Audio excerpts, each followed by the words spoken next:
Duramax injectors have issues because they don't have a low pressure fuel pump. End of story. There is no argument. I will not argue with you in the comments. Go pound sand. LBZs obviously are part of that. So most commonly asked questions about the LBZ Duramax. Fuel injectors failing, needing replacement, and we took these straight off Facebook. Head gasket failures from high cylinder pressures, transmission cooler lines leaking at the crimps, water pump failures, plastic impeller brakes, turbo vane sticking, sensor issues, EGR valve, EGR cooler clogging failures, cracked pistons under heavy tuning, heavy loads, CP3 fuel pump and regulator problems stemming from high mileage or wear from extensive modifications without support.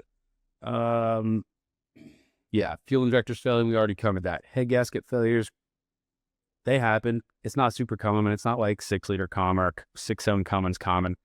Any engine can pop a head gasket. Usually on the Duramax is what I've seen when we pop a head off, when we diagnose a blown head gasket, we pull it apart.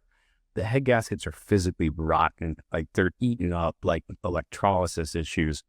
And that is a thing. That's why the Duramaxes run deck cool, because you got a cast iron block with aluminum heads, and that's a whole nother topic. But yeah, typically when I see a LBZ come into the shop for a blown head gasket, it's not. It's a rotten, ate up, dulling head gasket.